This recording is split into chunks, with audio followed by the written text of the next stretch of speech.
Hello, everybody, and welcome back to coverage of Grand Prix Denver. This is Gabby Sparks, joined by Luis Scott Vargas, and we're moving into round 11 now. Both these players are currently 8-1-1, and this is Christian Castro versus Bobby Fortinelli. This is going to be Black-Green Delirium versus Blue-Black Summonings. And as you said, just give us a quick breakdown of what you can expect in this matchup. So the Black-Green Delirium deck, we've seen it operate in the feature match before, and it's the game plan of, control the game with removal, pressure your opponent with Grimflare, stock your graveyard, and eventually Emrakul. That is generally what this deck is trying to do, and I think that this matchup, that doesn't change that. The Metallurgic Summonings deck, that's a slightly different one. This is a blue-black deck that is essentially trying to finish the game with Metallurgic Summonings or Torrential Gearhulk, and every other card in the deck is a spell. So you've got tons of instants and sorceries that keep triggering Metallurgic Summonings and make your Gearhulks better. So it's a pretty sweet take on blue-black control, since it is ultimately a control deck, but at the end of the day, it's trying to finish the game with a somewhat unique card. How often would you activate the second side of Metallurgic Summonings, you think? I haven't seen that be relevant before, but it does seem possible in like a really long, drawn-out game. The problem is, if you have 6 tokens from Metallurgic Summonings in play, you're like probably doing pretty well.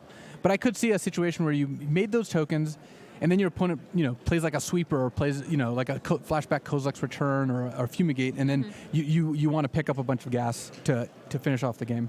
So it looks like Christian is off to exactly the kind of start he wants here. Grimflare into cracking that Vessel of Nascency and Delirium on the Flare as well.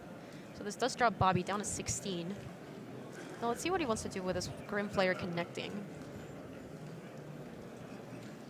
Looks like the choices are Emrakul, Ishkana, and Liliana. All sorts of Delirium enablers and giant creatures to grapple with. Yep, so those creatures are going to the graveyard, and Liliana's going to stay on top.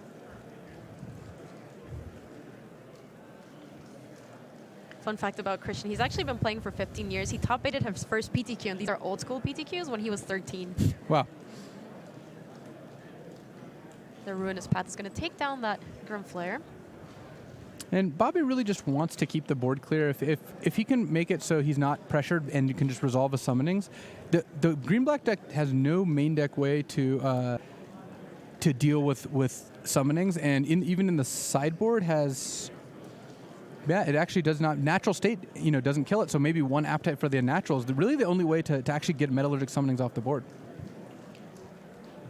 Liliana coming down and taking down immediately.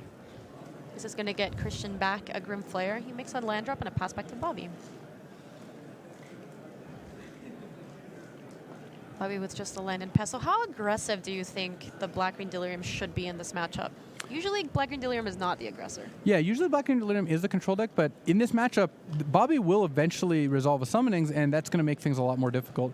Emrakul is a trump card. I mean, Emrakul is a great card, but given how many counterspells Bobby has in his deck, if Christian plays Emrakul and then it gets Confirmed Suspicions or Spell Shriveled, even the Emrakul turn won't necessarily win Christian the game. So I definitely could see Christian needing to try to finish the game before Bobby's engine starts to take into effect. Well, the Tireless Tracker did get Spell Shriveled, and away it goes, but here comes the Grimflare that we already knew about because of that Liliana.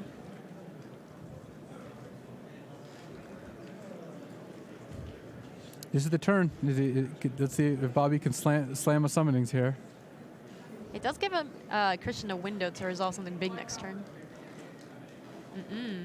I think he does have a Confirmed Suspicions in his hand, though. That would be sweet. I mean, we've seen that in a variety of decks over the course of this weekend. It's usually like a one-of. It's actually a one-of here as well. Confirmed Suspicions is just a very powerful card, if a little slow. Or maybe a lot of slow. It's a 5-mana counterspell. I was going to say, a little slow is very generous because this is a very slow counterspell. You have to pay 6 more mana in order to really crack all the clues. So what decks are interested in playing something like clearly this one is, but aside from this? Basically, any Torrential Gearhulk deck, there's a possibility it might want Confirmed Suspicions. And we've seen it in Blue-Red, we've seen it in Jeskai, and we now see it in Blue-Black. So that Grimflare does get to connect. Christian keeps some cards on top.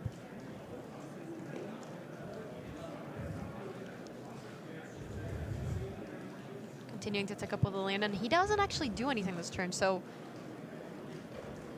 see if Bobby has anything to do before that happens. Yeah, so it's going to Glimmer a Genius.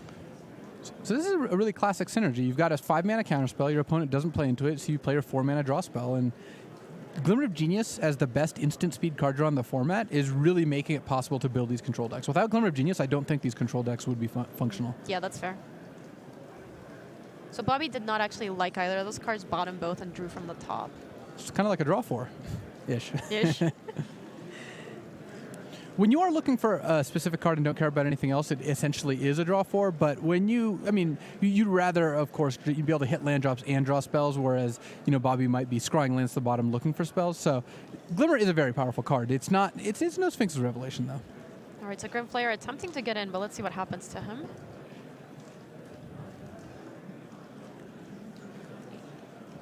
A murder, and away he goes. So Grimflayer both times got one hit in and then died, which is not too bad for Christian. I mean, if you get a hit in with Grimflayer, you get a little bit of a card advantage or card quality boost and fill your graveyard. So not a terrible exchange. The flares were large as well, so dropping Bobby down to 12 is... Oh, and there you go. He also has a spell shrivel. So how much of this deck is just counter spells? There's 4 spell shrivels, Okay. a negate, and confirmed suspicion. So he's actually drawn 2 of the 6 counter spells already, but so it's not got tons more. But it is a deck that is capable of countering a lot of spells, especially once you start drawing Torrential Gearhulk to flash them back. All right, so Christian's going to return that Ishkana back to hand and pass back to Bobby. How important would a Liliana ultimate be? Because Christian continues to use this Liliana as a card draw engine. I think the reason that Christian is not ticking Liliana up towards ultimate is the presence of Ruinous Path in Bobby's deck. Sure. And Bobby actually has one in hand and is just choosing not to target Liliana. Christian's just content getting a card advantage and using Liliana as a minus engine, because if he starts going up to ultimate and then she dies the turn that she would have ultimated, then you ended up just trading 1 point and getting no advantage. Mm-hmm. Well, Christian drew a very nice one this time. Transgress the Mind. Yeah, that is a fantastic draw because it really clears the way for Christian to resolve something here, because sure, Bobby can cast Confirmed Suspicions, but then Christian, if he's got an untapped land, can resolve an Ishkana. Yep, and there it is. Confirmed Suspicions, counters a Transgress, 3 clues for Bobby, and now Christian has a window. Do you have an untapped land? Oh, he doesn't. Grapple with a pass.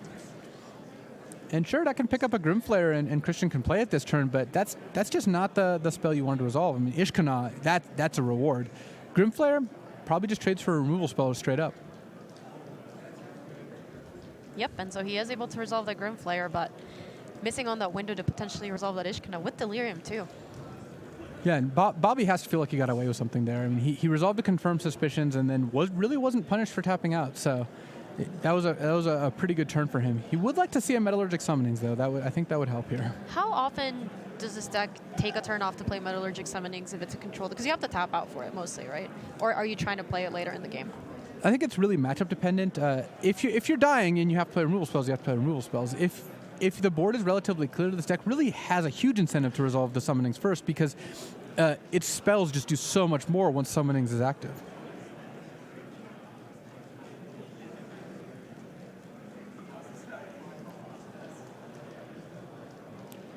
Looks like Bobby is about to pick up a little more info himself here.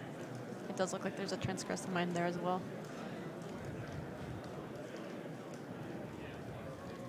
Yep, indeed. So Ruinous Path and 2 Ishkana.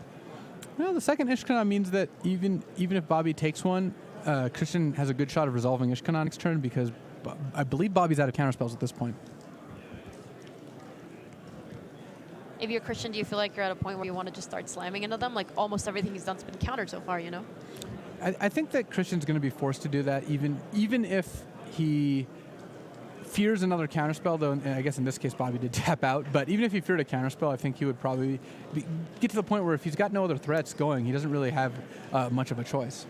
Yeah, so he does use that Ruinous Path to take down the Grimflayer, and now Christian taking that opportunity. Here comes Ishkana, along with 3 spiders.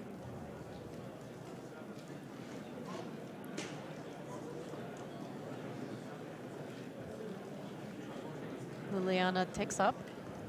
And then we're going to see a pass back. Bobby anticipating at the end of the turn. And one thing that the Metallurgic Summonings doesn't have access to is sweepers. There's just no good, like, big black sweeper in this format right now. There's no, like, languish type effect or mutilate. So there's no real simple way to deal with Ishkana and her brood with one card. I mean, Bobby can string together, like, Torrential Gearhulk, Murder Your Ishkana. You're in pretty good shape, but there's no easy outs here. Bobby plays 4 Metallurgic Summonings, right? Plays 3, actually. 3? Okay. So even though it's a crucial card for the deck, I think his deck is built controlling enough that it can win games without summonings, though. Right now, he's done a lot of 1-for-1 trades, and Confirmed Suspicions will eventually materialize into a 3-for-1, but that's still, or 4-for-1 even, but that's still not going to get the job done without a summonings at some point. All right, so the whole family of Spider gets in. This drops Bobby down to 6. And Bobby's very close to dying to this Ishkana activation as well. Liliana ticking down once more. Yeah, Liliana's been great this game. Yeah, she's drawn how many cards? She's drawn like 3 extra cards, something along those lines. Okay, and Emrakul, the Promised End, is a pick. Whoops. And there you go. A 6-mana Emrakul. You do not see that very often. Yeah, artifact, creature, planeswalker, land, instant, sorcery. Let's see if there's anything Bobby can do about this. Yeah, it looks like he was out of counter spells. And even that's not even clear that that would be good enough. And Christian Castro takes the first game here. Black Delirium doing exactly what it wants to do. I really hope that we get to see some blue-black summonings in action, though. Yeah, it would be nice to see Metallurgic Summonings do its thing. And had Bobby like one of those turns on turn 5 or 6 just tapped out for summonings, because he never drew one, but like had he just played a summonings and then the game proceeded kind of the way it did, he might have been able to kill Christian before Emrakul came out. I guess it's really nice with some of the, because a lot of these counterspells actually have high CMC, so yeah, getting a 3/3, getting a random 5/5 with Confirmed Suspicions. Oh yeah, Confirmed Suspicions becomes nice once you have Metallurgic Summonings out. So moving on to our next match, we have Ari Lax versus Matt Severa, and this is Jeskai Control versus Mardu Vehicles. Now, both players are currently at 9-1, and Ari Lax is up a game. We actually got to do a deck tech with, well, I got to do a deck tech with Matt Severa yesterday. So if you tuned in this weekend, there's a chance that you will have seen it or you'll have a chance to see it. He's got the Royal Sampler of Fastlands there. Yep. The Inspiring Vantage, Spirebluff Canal, and Concealed Courtyard, all working together to provide the 4 colors of mana that Matt's interested in. That Immolating Glare takes care of the Veteran Motorist Nathalia to follow up for Matt. Land from Ari, pass back to Matt. And Ari's playing a pretty cool deck, one of the few decks that, can actually play like cards like Fumigate, which is a nice sweeper, especially since people are not really used to playing around sweepers at this point in the format. Radiant Flames being another one. Does he have both? Yeah, he's got 3 Radiant Flames and a Fumigate, and other than that, he's a kind of a Torrential Gearhulk based Jeskai deck with Glimmer of Genius and a lot of other cheap instants that interact with the opponent. So, how much do you think this favors Ari? I do like a lot of what Ari's deck has, especially the 3 Radiant Flames does some work, but the card type Vehicle is such an effective anti-control card because the vehicles are just priced to move, and they also play around sweepers very well. So, especially since the Mardu deck does have a pretty good selection of sideboard cards, based on the fact that it's 4 colors. So, I like the combination of those, plus Scrap Heap Scrounger, which we see in play right now, that does a pretty good job of fighting against control decks. Yeah, so the Void Shatter does counter the second Scrounger. But Matt continues to add to his board, and he has a first Scrounger now, too. Void Shatter is a good answer to Scrap Heap Scrounger. I will give it that.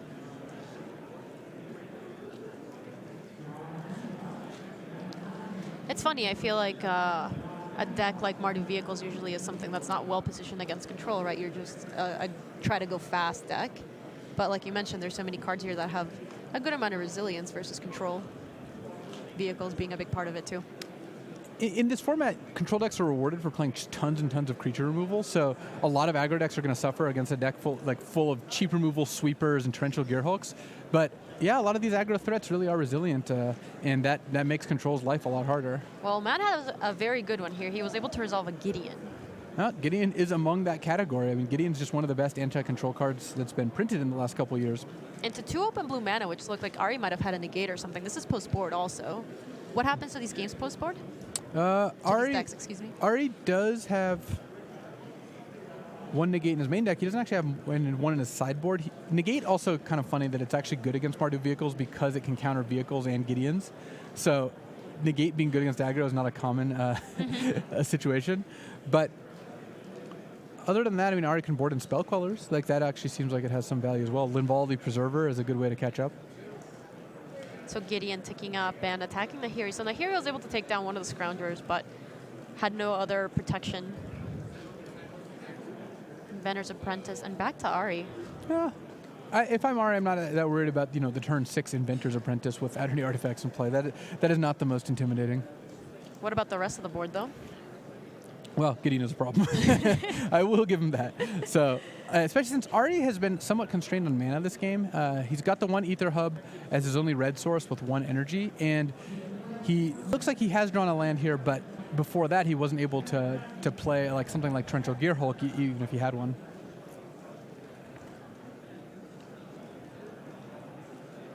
So he's going to main phase his Glimmer Genius. He liked both cards. He snapped that off. Hey, look, a 4-mana instant speed divination is not a bad card. So let's see what Matt follows up with. Okay, that's an artifact for the Apprentice. Smuggler's Copter. Gideon continues to tick up, and in comes everything. Harness Lightning takes down the Apprentice. Harness Lightning's also mana fixing. I mean, I guess in this case it's not generating energy killing the Apprentice, but That is kind of funny, though. there are points where it needs to fuel that Ether Hub. We've seen multiple times the Harness Lightnings be cast just for the energy. Slightly more common play when Aetherworks Marvel is involved, but hey, I mean, this deck might do it too. What answers does Ari have for this Gideon? He's at 2. Torrential Gearhulk is his best answer, but if Matt has too many blockers, then it's going to be hard. Also, Ari might have to play Torrential Gearhulk in order to block a Gideon immediately. All right, and that's going to do it. So Matt Severa is going to force a game 3 here, and also our main match is going, so let's hop back and see what's up. So it's a Transgress a Mind, and wait. Is that just all lands? All lands?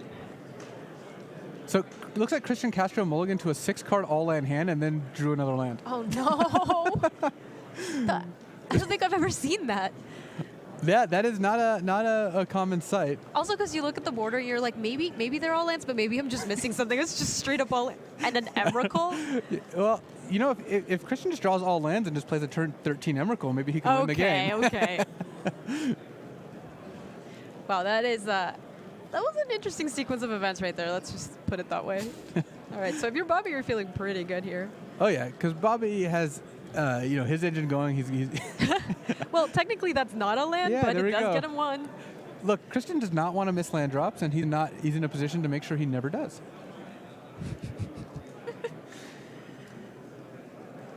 All right, so that Pilgrim's Eye gets a swamp. The really thing is, the big question is, does Bobby have the Glimmer of Genius? And he does. All right, let's find a summoning, shall we? Well, there's a Gearhulk.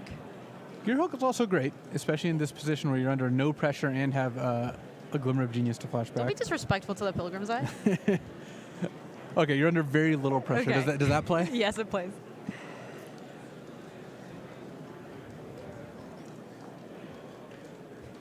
That little guy's just trying to clock in. Yeah, just doing as A much hard work day, as a hard day at possible. work.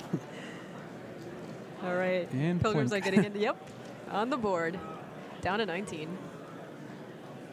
Ooh, looks like Christian drew something. All right, so he drew a Grimflayer this turn. That gets immediately grasped. Yeah, Grimflayer hitting would have been pretty nice given the Emrakul in Christian's hand and how much time he might have before he has to cast it, but it's gonna be a many turns before it comes out. How about a Hissing Quagmire instead? Well, I mean, I guess that helps the beatdown plan since Christian drew a second one and then gets to attack with the first one, I guess. Yep, and so second Hissing Quagmire makes an appearance. Bobby's not interested in dealing with any of these cards. Yep, instead he's just going to choose to keep drawing more. Torrential Gearhulk, flashing back that Glimmer. All right, let's see if there's a summonings there. Didn't look like it. Come on, summonings.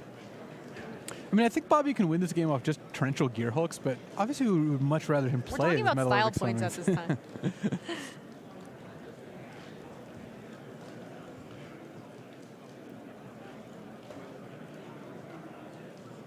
All right, transgress, and oh, there goes Umrakul. That's just the best thing you can hope for is you transgress, take their one spell, and see 4 lands in their hand. Well, he knows that some of these have just been drawn too, so he knows that at most there's like 1 or 2 cards he doesn't know about, which could just be like a removal spell, or in this case, an Emrakul, you know? Yeah, and that does protect the Torrential Gearhulk, but it is funny that how it ended up and the good news that Bobby saw. Yeah. So here, Christian drew a transgress for this turn. Let's see if Bobby is okay with that. Only 1 target.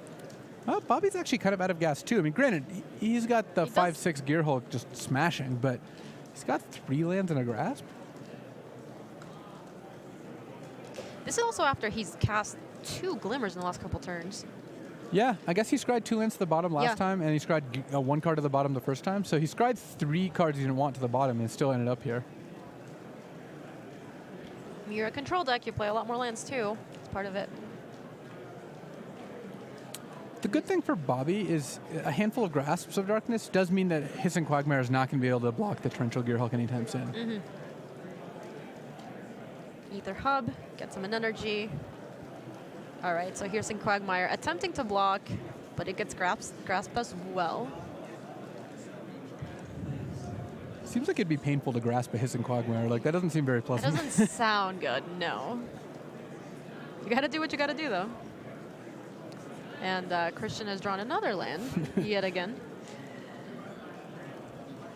A common misconception is that if you keep a land-heavy hand, it's fine because you have fewer lands left in your deck. You're not going to draw that many lands. Isn't not really how probability works? There's still plenty of lands left in your deck, and Christian, he's not drawn well this game, but he's not drawn insanely badly either. He just, kept a land-heavy hand. Land for Bobby. And I think he has 1 grasp left in his hand. Yeah, it looked like he drew a second. Oh, maybe not. Maybe not. Yeah, the Gearhulk's not attacking. Oh, wow. That actually is going to work out pretty well. Oh, it's a traverse. With exactly Delirium there. Wow. Emrakul's gone for good, but Traverse can still hit a reasonable amount of targets. Noxious Gearhulk can eventually kill that Torrential Gearhulk. Potentially Mind Rock could go over the top, but How many Emrakuls does he play? Just the one. Okay, Well, so one in the sideboard. It's possible that Christian has sided in a second Emrakul. Well, Christian has chosen that Gearhulk. When Gearhulks collide. Yep.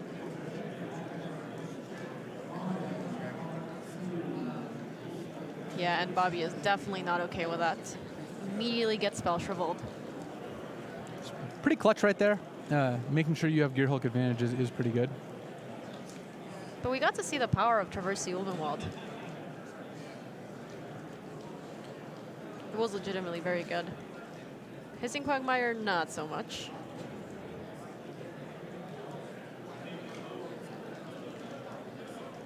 After the Quagmire, we're going to see a pass back to Bobby. And I think Bobby has found a murder, so he could attack into Quagmire number 2. There's been 3 total, right? So there's a second one. Oh, he also has a grasp? All right. So he just chose not to do that last turn. Yeah. So this drops Christian down to 5. All right, Grimflayer can be a blocker. Not a great one, but it's a blocker. No, if you have to throw Grimflayer in front, you're not doing great. And actually, Christian, between Murder for Hissing Quagmire and Ruinous Path for Grimflayer, is actually in a position where he's going to be able to close out this game, unless Christian has instant speed removal, which he does not.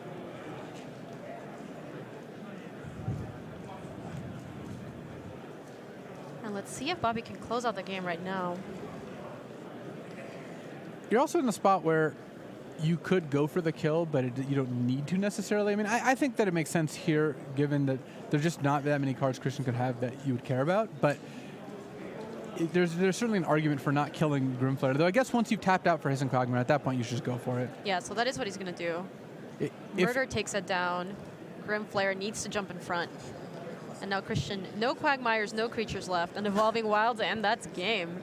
All right, so these players are going to go to game 3. That was a very strange game from the start. Yeah, there was some weird stuff going on there. Just the fact that Christian was just very heavy on lands the whole game means that he had to try to win the game with like 5 spells or 4 spells, and just that's not enough to get the job done.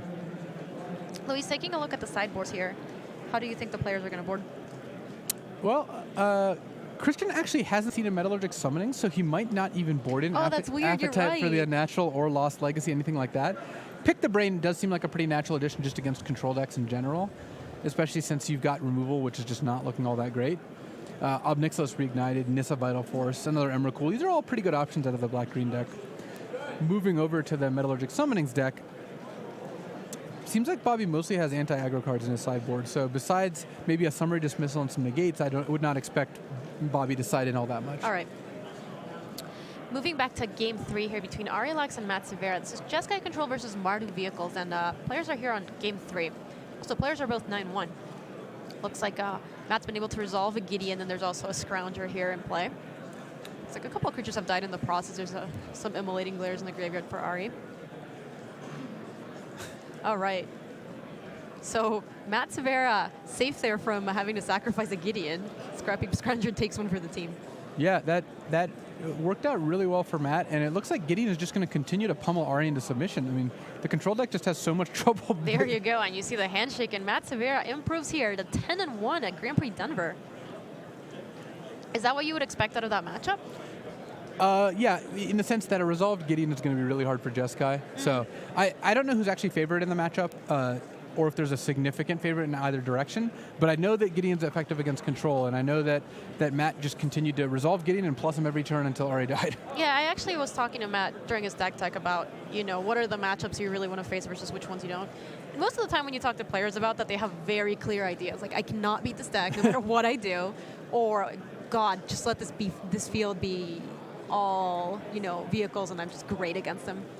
And Matt felt like he was right in the middle. He felt like it was almost like a Abzin or Jund in Modern, where he was just like, yeah, I feel like I'm kind of 50-50 against everything. Nothing is too bad. Nothing is too great. I just, have solid removal and solid creatures, and I have a good sideboard plan. He can definitely go a lot bigger in the sideboard, and he also can board into a lot more removal in the sideboard, so can kind of adjust depending on what he's playing.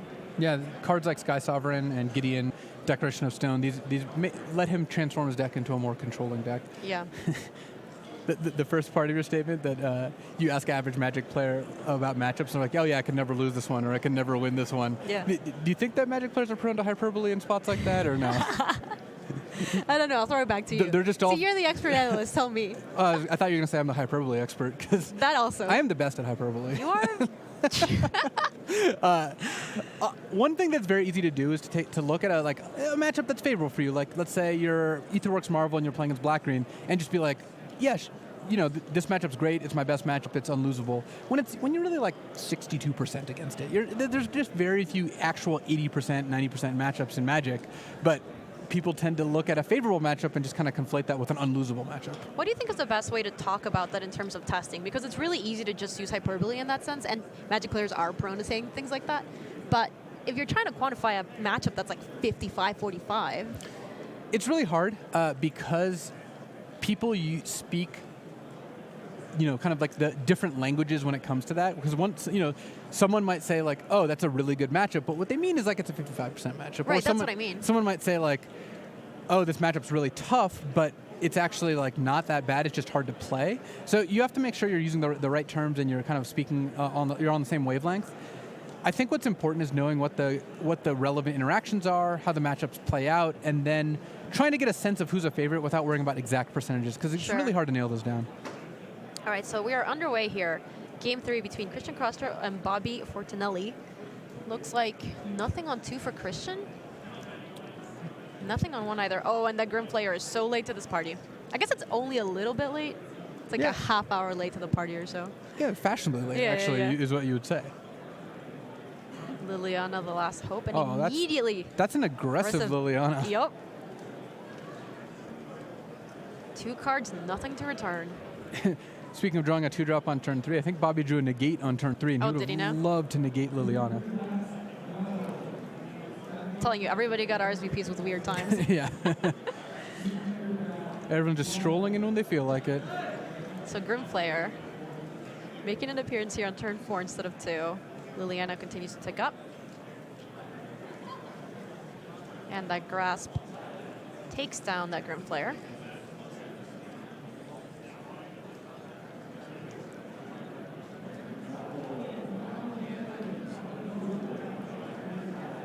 Land for Bobby. I wanted to see a pass back. And this is the turn where Bobby really wants to cast a Glimmer of Genius. We'll see if he has access to one. So Christian just drew a really nice one. He just drew a Pick the Brain. And Christian right now has enchantment, sorcery, creature, and land. So he's hit Delirium with land, creature, enchantment, sorcery, planeswalker. Yeah, that was an aggressively used Liliana. Yeah, he just -2, +1, -2. So, and here, so the way people sequence spells shows you very clearly what they want to resolve. So by playing Grimflayer first, Christian was hoping to bait out a counterspell so he could resolve Pick the Brain. Yeah, so he tried to, but the negate sees the Pick the Brain. So no Pick the Brain for Christian, but he does get that Grimflayer on the board. Oh, all right, finally we see it. There's Metallurgic Summonings. All right, so Bobby tapped out from Metallurgic Summonings, didn't do anything to affect the board this turn, but Christian now is kind of under the gun where every turn from now on when Bobby casts a spell, he just gets a free creature, and that's just going to put a lot of pressure on Christian. All right, so another Pick the Brain. It's funny, if Christian would have had to Pick the Brain at any point in the previous games, he might have been able to see what was actually going on in Bobby's deck. Yeah, there's a decent chance that Christian does not know that Metallurgic Summonings is kind of the theme of the deck, because Bobby didn't play one in games 1 or 2. Now it looks like he's named Gearhulk. And that's problematic for Bobby, because next turn he really wanted to go Gearhulk Grasp, get a 5/6, get a 2/2 off Summonings, especially since Christian doesn't have to play into Spell Shrivel. Spell Shrivel's a very bad card for your opponent to know about. So despite having a Summonings in play, Bobby needs to top deck spells that he can play. Glimmer of Genius would be probably his best draw right now. Getting an update from Maria, who's over in the floor. Castro was apparently very surprised about the Summonings. I mean, this looks like a blue-black control deck. We've seen that in the feature match before. And this is game 3, too. And this is game 3. Yeah. You would have expected to have seen a linchpin card like Summonings beforehand, except it just turns out Bobby was able to, win a game without it, which is more impressive. He's able to lose a game without it, but that's less surprising. And the players transgressed each other multiple times as well. Yeah, there's a lot of information Yeah. seen. And that's the cool thing about Metallurgic Summonings. It's a build-around, right? You have to build your deck to take advantage of it. But the cards that make it work are just spells. So they don't really give a clue that you actually have Metallurgic Summonings. Except Confirm Suspicions. That gives you 3 clues. Bobby drawing a Swamp for the turn. Yeah, and Christian can now just be like, animate Quagmire, attack for 6, just don't play into Spell Shrivel, and put Bobby in the kind of spot where he's just getting no value off his Metallurgic Summonings. I think he drew a Traverse Sylvan, so if he wants to. Yeah, so here we go. Hissing Quagmire and Grimflayer getting in. Imagine if Bobby drew like a Grasp and just goes like, grasp your Grimflayer, block your Quagmire with a 2/2. Oh my god. That would have just been grotesque. Wow, he kept all 3 on top. Very nice. Follow up Quagmire. And let's see what Bobby does this turn.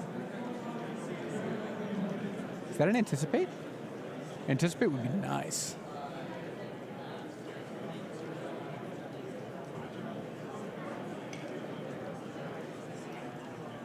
Is there any benefit to trying to ambush? There is. Bobby has almost all instants in his deck, so I think Because that's a tell now, right? Because he's been tapping too. I mean, I guess he could be bluffing, but people really don't bluff like that very often. yeah. So I'm saying, like, if you're Christian, do you now just worry that there's a 2/2 that's going to be in the horizon here? I think so. I mean, he has to get a sense of how Bobby plays, but I think that he's got to, at least acknowledge the fact that Bobby could have a 2-drop. Yeah, there you go. And here's a 2-drop. So Anticipate triggers the Summonings. Ooh, does he have actual summoning I think he tokens? does. Yeah. Nice. Oh, is he going off? Does he have another anticipate there? I think he might have found another one, yes. He's demonstrated a loop.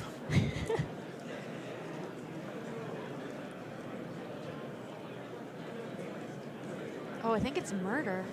That would also be great here. Killing Grimflare and getting a 3-3. I mean, this is how Metallurgic summoning snowballs. Like, not only did Bobby tap out for it on turn 5 and it did nothing, he also bricked on turn 6 and it did nothing. But despite that, once it starts to get rolling, he ends up in a spot where it just provides him a ton of advantage. So nothing for now. The first token jumping in front of the Quagmire. Yes. Before damage, he did find a murder. Down goes a Grimflayer. In comes a 3-3. Okay, the Quagmire trades with the other token. This does give Christian a window to resolve some of his spells this turn, like he can resolve a grapple or a traverse. The problem is Christian actually doesn't have a ton of lands because his Quagmire died now, and he knows about the Spell Shrivel in Bobby's hand. So that Spell Shrivel, despite him knowing about it, actually looks like it'll be a hard counter here. Yeah, and this the Summoning's token's actually just getting in there. I was making little claw noises. I saw. I try not to laugh. I feel like no one ever says that to me. There's very little indication that anyone wants to laugh when I make most of my ridiculous. jokes. Wow, so Bobby's just going off. Did he find a second summoning? He did, because there was 2 lands and a summoning, so he might as well take the summonings. Yeah. The question is, does he just tap out for another summonings? Probably not with Spell Shrivel in hand, but it is tempting. Next turn, he can actually play his second summonings, just run up the score. So it looks like Christian found a Gearhulk, but he's choosing to take the land. Especially against a Spell Shrivel, I think lands make sense. And Christian, he isn't short on spells. He's got 4 spells in his hand. He just needs to make sure he's got the lands to be able to deploy them. All right, so Tireless Tracker. Yeah, and Bobby's just going to fire that off. Spell Shrivel, get another 3-3. Spell Shrivel is not the kind of counterspell you wait on, especially when your opponent knows you have it. You're just like, all right, look, I know you have this. Yeah.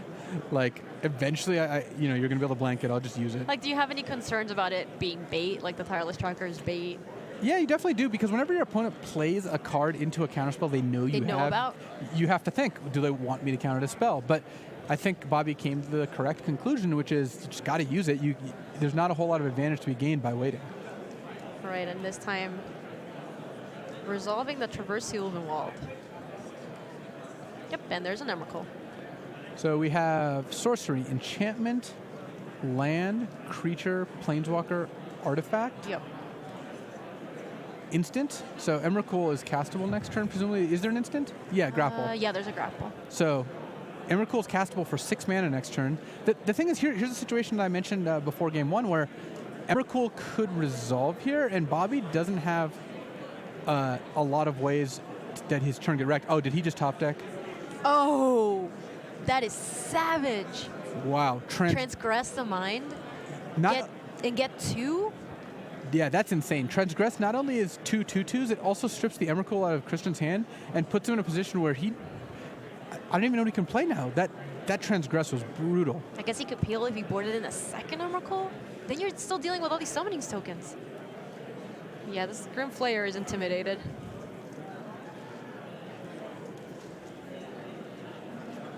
Metallurgic summonings, it is going off here. And actually, if Bobby plays another spell, he can then sack one of the summonings, he'll have 7 tokens, and draw 7 spells out of his graveyard. That Transgress was just the best draw that Bobby could assemble. They're getting paired together based on how big they are. So 2 3/3s and 3 2/2s. Yep.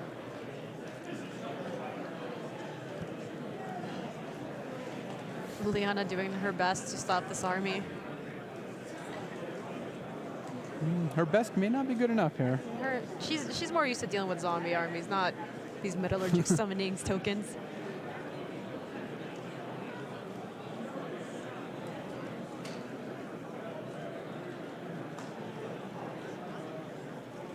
If you're Bobby at any point, do you just want to finish the game as soon as possible? Are you concerned about dying? You're at 10 life. If I'm Bobby, I want to play this game for as long as possible.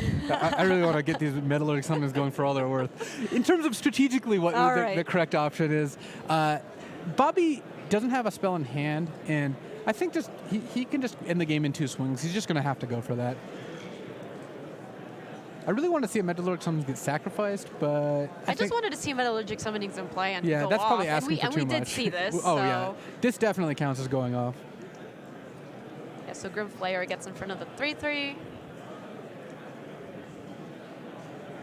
And thanks to Liliana, Christian doesn't die, but this is a pretty hefty hit to his life total. And Christian now at just a mere 2. Can he draw anything?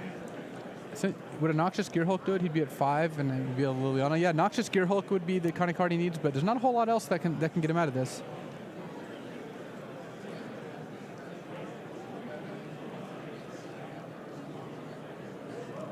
Yeah, so he's ticking down. 1, 2.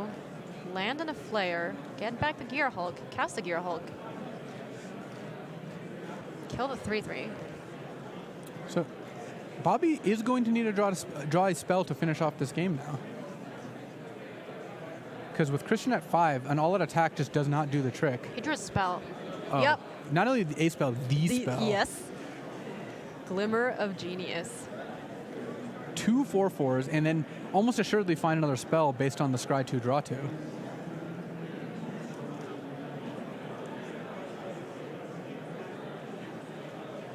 Another Glimmer and the land. So he says no to the land. You definitely want Glimmer. He keeps the Glimmer. Now draw the Glimmer and let's see what else he finds. A Grasp? Was it a Grasp of Darkness? It is, and Grasp still doesn't give Christian lethal this turn, but it could set him up to win pretty easily next turn. Though just casting Glimmer also does that. I think Bobby is just going to want to wait a turn here. So Christian continuing to grasp at every little corner he has and continuing to stay alive, but not actually progressing towards winning this game. No, the Gearhulk stabilized if Bobby didn't draw a spell, but Bobby drew Glimmer, making 2 4/4s into another Glimmer, making another 2 4/4s, and then on his turn can cast Grasp and attack with 7 Metallurgic Summonings tokens. Christian's just beyond dead here. Even if he drew an Emrakul, I don't even know if that would have done it, but you know, there's no combination of other cards here that are really going to get him out of this. Do you think that Emrakul back, the one that got transgressed, do you think that might have been enough?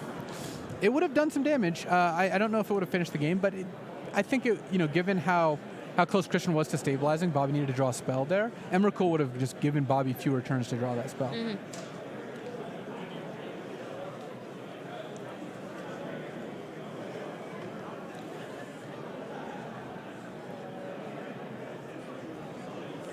So Christian considering his options here, trying to stay alive.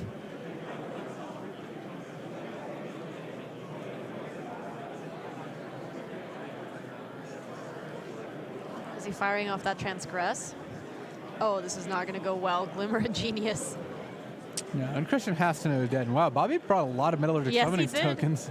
That's called preparation. How often do you need 7 tokens to finish the game? I'm sure he play tested this, and hey, I mean, he has 3. They stack really well.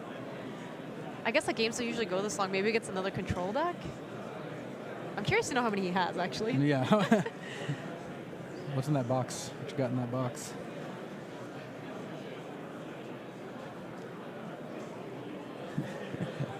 Grasp, and a transgress. Christian continuing to look at that grapple with a past, but it's not enough. Christian's just in the I can't believe I'm losing the Metallurgic yes. Summonings mode. He's definitely knows he's dead. Accept your fate moment. It is exactly like that. Wow, what a sick match. Yeah, that was pretty sweet. Metallurgic Summonings waited till game 3 to go off, but go off it did. And Bobby Fortunali advances to 9-1-1. All right, and that's going to do it here for round 11. We still have more Magic, so don't go